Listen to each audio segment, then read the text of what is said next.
What's up, ladies and gentlemen? Hello, everyone. Love and relationships with Canton and Ramona Jones. Today we're going to be talking about how to date the kingdom way. Yeah. And so we haven't dated in a long time, but we've been married for a long time, but we still date. Let me say it like that. If you are not married and you are trying to find a companion or just want company. Sometimes people don't want to be married, but they just want to just have company. Don't want to be alone. How do you do that the right way? So first of all, let's talk about some of the knots. Let's start with the do's, and you were about to say the don'ts. Okay. You want to start with the do's? No, go ahead. Do not. Well, you don't have sex before marriage because that's the first thing that a person expects at the end of a date. They don't even. It's not even one or two dates. It's not. Sometimes it's not even a date. It's just what you're doing right now. You know what I'm saying? But sex is for marriage. And so let's just get right to it. You're not dating to find somebody to have sex with tonight. You're not dating to find somebody to get some money from tonight. I got to get paid, because that feeling of having to get paid. If you're a young lady, he's like, well, you got to give me something in exchange for some of this money or for this meal or for whatever. And that's called prostitution. Yeah, but if you prostitute yourself, you know what I'm saying, that's worse. You your own pimp. Right. Yeah, and so most of the times dating ends up, if you're not dating the right way, if you're not doing it the kingdom way, there is an expectation that at the end of the night, I gotta get me some, and she's thinking he's gonna want some, and so, well, I ain't finna give him none because he didn't do this or he didn't do that. No, I'm not gonna give him any because we're not married. Let that just be the standard. Right, and God won't be pleased. So yeah, and a lot of times people like, Mr. Jones, you married, you getting your legal sex. Yes, I am. However, you weren't always married. Right. So what was it like when you were dating? And we did it wrong. We did it wrong. We started shacking. The old folks say shacking. We were living together out of wedlock for a couple years before we got married. And I wanted to do right by her, but I was promiscuous before my wife, and so we did it wrong all the way up to marriage. We ended up getting married, and I had to change my character, change everything about myself, give myself an accountability partner. She was not only my wife, but she became my accountability partner. She had access to all my stuff, my emails and my voicemail, my phone, so that there was no hiding anything, and I didn't want to hide anything. And so I wanted to be totally honest. And for me, he's actually been the only one I've been with. Yeah. And so I did try to do it the right way. It just didn't end up like that. And so by him doing that, giving me a schedule and all of that, it helped me, because to be honest, I always compared myself to the others, like the people before me. Like, did she do it like that? Or and I didn't want to stay in that place. And so doing it the right way definitely is the best way. Yeah. And you don't deal with things later on in your marriage. If you decide to get married, you don't want to have to deal with stuff that's in your brain rent free. You want to get all of that out and start it the right way. And it took a while. Yeah. It took a while for us to get that out of our relationship, And so I would say the first 2 years, 3 years of marriage, it took a lot of work to reestablish trust and stuff. And it was really her trusting me. And so it's because of what happened. I dated, but when I was younger, I got hurt.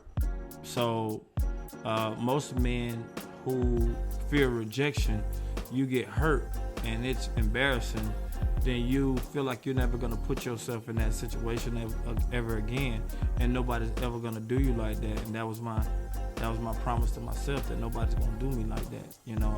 I was embarrassed, I was ashamed, and so And it was just because I didn't do it the right way, but nobody told me how to do it. Right. You know, it was, you go to church, they just tell you, boy, stay away from that girl. Stay away from them girls, get in your books. And that's it. And that's not the truth. That's not the full truth. That's what matters. And Pastor, what do I do with all this when my stuff get hard? You know, Bishop, tell me what to do. You know, you can't tell me to stay away from girls and not give me a full explanation of what to do and how to handle it. And so I tell my kids, man, have as much sex as you want to have when you get married. Right. You know, I'm not telling you not to have. I ain't telling you to stay away from no girl. I'm like, man, you got your girlfriend? I'm asking them. You know, no, I'm studying. You know, my little ones be like, No, my 8-year-old has a girlfriend all the time. I'm like, bruh, come on. You're 8. Why do you have a girlfriend? Well, we ran together and we raced and she won. So now she's my girlfriend. Okay. Hey, all right. You know, I love it though. And I be telling them. Instead of stay away from that girl. Yeah, no, get you a fine woman, boy. You know, yes, get you a nice little woman, boy. And she fine to you. And I try to train them up in that, and so that they understand, because the world is telling, you know, boys to get with boys and girls to get with girls, and the kingdom way we just believe different. We just believe different, and so that's what we're here to do, to speak up. So when you're dating, first of all, if you like somebody, Bible says, he that findeth a wife findeth a good thing, obtain favor. And so, you know, young ladies, you got to put yourself in the position to be found, but you got to also keep yourself and not be willing to give yourself up. Right. Think of it like this. You know, you're a virgin, you feel like you need to give it up to get this guy's attention, that y'all get mad, then you do the same thing over here. You feel like you're in love, and you know, and then this is why you don't have sex, because you feel good and you feel like you're in love, because your feelings are gonna change. And then, you know, you're in a covenant in marriage, so depending on, it doesn't matter how you feel, you're still married. Right. And so in boyfriend girlfriend relationships, you can walk away. Y'all get upset, y'all walk away, but you done gave this boy, or you know, you done gave this girl your most intimate part of you, and that's the sex. All right, but now then you do that with somebody else. You find another boyfriend, find another girlfriend, have sex, and then over time, these people are taking pieces of you. Yeah, and the sex is not connected to your love anymore. It's not connected to your passion. It's now turning into sport. Mm-hmm. It's turning into this thing I do. Yeah, no different than basketball or football, just a contact sport. To whereas you know, I don't want anything from you. I just want to have sex with you. Nowadays, it's like I don't even want anything from you. I want to have a baby with you. I want to bring a human into this world, but I do not want to marry you. And it's like, what? Because you have good hair, because you have good structure, you look like your baby will play basketball. All of these different reasons, but they don't want to get married, or nobody wants to be committed, or nobody wants to stay in a relationship with somebody forever. I am committed to this young lady forever. She has my heart. I don't want to be with anybody else. You know, what if? There are no what ifs in my life, you know. And I don't think I want to say that, but anyway, well, let me say it. It's extreme. I was like, man, if a girl figure out a way to cheat on me, I'm gonna kill her. To cheat with me, I'm gonna kill her. But that don't take that. Just if you're a woman that's attracted to me, which you probably not, you might want to stay away from me. I might be a little crazy. Just listen to the music. I might be a little crazy. Yeah. How about that? And because everything that I built, everything that we have, peace that we have in our family, I don't want to mess that up. Our marriage is an investment. That's how we look at it. So we're not going to let just one moment or one instance destroy it. Yeah. So anyway, it's important. But how you date, if you find somebody that you like, if you find somebody that you're attracted to, then you also want to make sure that they have a stance with God. Right. All right, because how close they are to God and how that relationship is with God is based off of how they're gonna treat you, their belief system, you know. And I'm not saying that every godly person or everybody that scream Lord, Lord is perfect. That's not what I'm saying.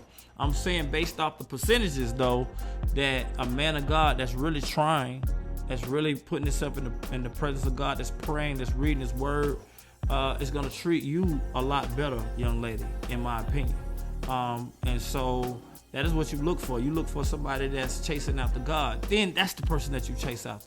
Man, I found me somebody that was willing to take me to church, that was willing to get me back in the church when I wasn't doing church. Somebody that was chasing after God, that was attracted to me. And so, that's one thing. Somebody else, find somebody that got dreams and goals. If you're just looking at the physical appearance after sex, that's it.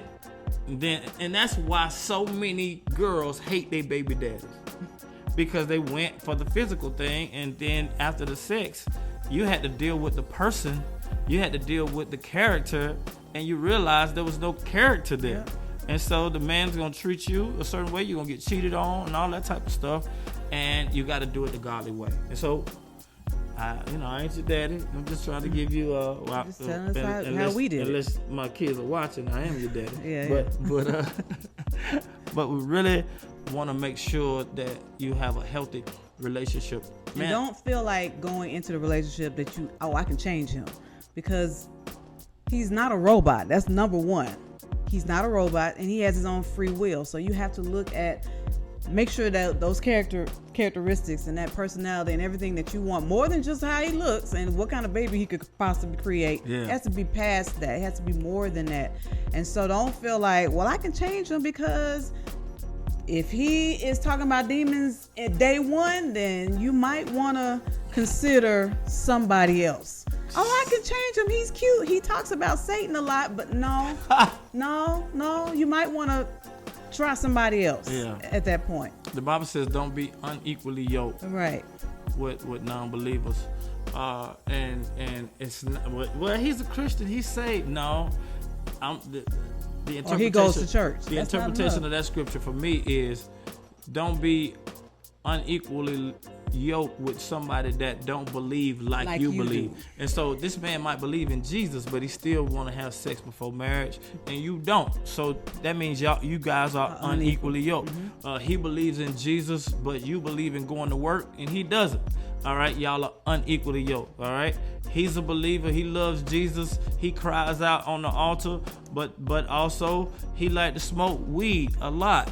And you don't smoke. Y'all are unequally yoked. So therefore, you're not unequally yoked.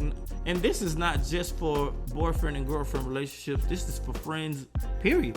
That you're not unequally yoked, because eventually somebody's gonna compromise. Yep, they will influence you to do something that you don't want to do. You lay down your standards. Or you'll influence them and bring their standards up.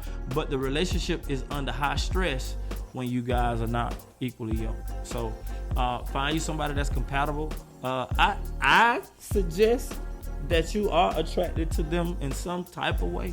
Not that they just love Jesus. They're like, man, he loves God, but he looked like a rock monster. You know what I'm saying? Or she loves God, man. She's saved, man. She know how to cook. But it's that tooth in the front. Bruh, it's now sometimes that tooth is cute. That thing curved the right way. Sometimes that eye, is you know what I'm saying? Even her shape is the right shape for you. You like melon shaped women. That's cool. If that's you. If that's what he likes. What I'm saying, it's okay to find somebody that you're attracted to. Don't let no preacher or somebody talk you out of the attraction part. You do want to be attracted to the person. All right, so I ain't talking about that. You don't want to look at somebody and they save, and then every time you look at them, you jump. Ooh, you know what I'm saying? No. So, but along with being attracted to them, make sure that you're equally yoked, and you can go to a date to find out how the person is. Yeah. Just don't give your stuff up. All right, because if it doesn't work, you don't. You can walk away from it, and that's it. All right. And don't feel like you. Side note, that he has to pay all this money to entertain you. Like, you shouldn't be paying $500 on a date. That's kind of ridiculous. Not the first date. On the first date, go to McDonald's. Y'all fine. Nah. Well, maybe not young, McDonald's. If you young enough, Yeah. But if you old and you. But if you old enough, man, you better take that girl somewhere. With spend. Be real. If you don't have it, you spending all your rent to impress her for one date, then you already starting off on the wrong foot. Yeah. Be real. And if she can't we understand, shared fries we first. did. I was broke. Yeah. So, but I had ambition. Right, and I was attracted to ambition and not the fact that you can take me out on a $500 date. We did split the fries. We had an odd number of fries, and she ended up with 13 fries, and I ended up with 13 fries, and it was one fry left because we broke it in half. It's because we broke it in half so that we could have everything even. Yes. You know what I'm saying? So, and it worked, and we still together. Yeah. All right, man. We love y'all. This is Love and Relationships with Canton and Ramona Jones. See you guys. See y'all next time.